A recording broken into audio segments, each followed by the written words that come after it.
tikslas savo skiltyje buvo perteikti individualizuotą požiūrį į onkologines ligas ir parodyti jums, kaip mitybos pagalba galima sukurti tokio organizmo vidinę terpę, kuri būtų nepalanki vėžinių ląstelių dalymasi, bet labai naudinga jūsų gijimui.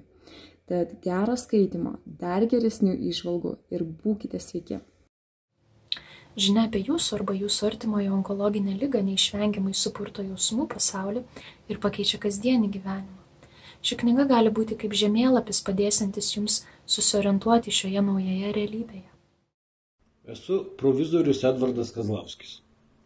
Knygoje Vėžys 24/7 jūs rasite mano pamąstymus apie nevaistinių natūralių priemonių panaudojimo galimybės onkologijoje. Ar antioksidantai ir vitaminai kenkia ar padeda? Ar galima chemoterapijos metu vartoti grybus ar jų preparatus? Kaip jums atrodo?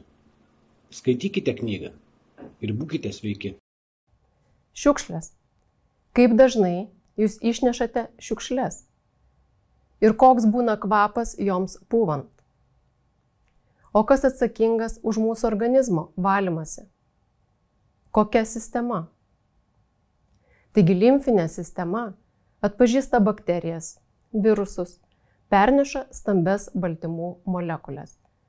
Ir sutrikus limfos valymuisi gali skaudėti galvą, tinti galūnės, pykinti.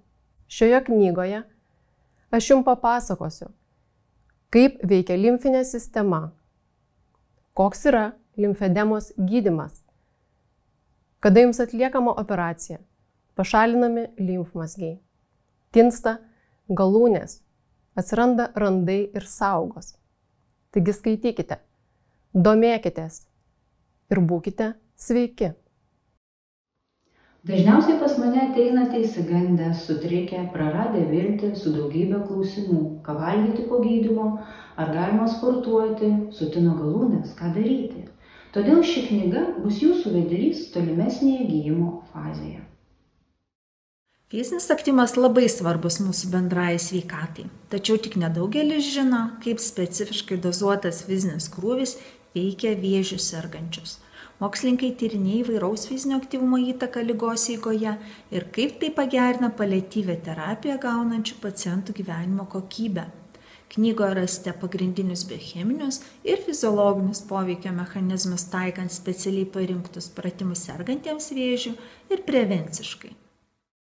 Būsimi knygos skaitytojai, tai vis tik vėžys nuosprendis, ar tai tik tai dar vienas gyvenimo iššūkis, kuris atrodo sujaukia visas tavo svajonės ir siekius?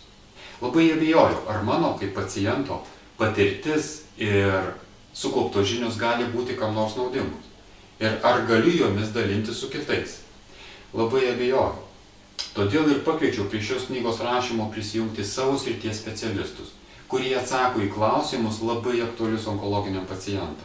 Tai yra maisto vartojimas, tai yra judėjimas, fitoterapija, savitvardos klausimai bei limfodemos srities problemos. Esu labai dėkingas šios knygos bendraautoriui, visai komandai, rėmėjams ir visiems, kurie prisijungė prie šios knygos išleidimų. Tačiau noriu akcentuoti ir tai, jog nepakanka, tarkim, tos stebuklingos piliulės, nuo kurios galima pasveikti, ar bent jau pasiekti to norimo rezultato. Reikia vis tik įdėti begalę asmeninių pastangų, išsiugdyti tą deimantinę valią ir rinkti informaciją ir domėti savo liga, bendradarbiauti su gydytoju ir bent pačioje pradžioje išdrįsti pasveikti savo mintyse. Knygoje tikrai nerasit asmeninių receptų tinkančių kiekvienam, tačiau jums garantuoju, jog tai bus bent jau pagrindas, nuo ko reikia pradėti. Ši knyga galbūt geriausia dovana, kurią galite įteikti savo artimajam dar šiandien, kaip vilties, pasitikėjimo, begalinio ryžto, ir užsispyrimo dovana. Sklandaus jums skaitimo ir žaiskime gyvenimą toliau.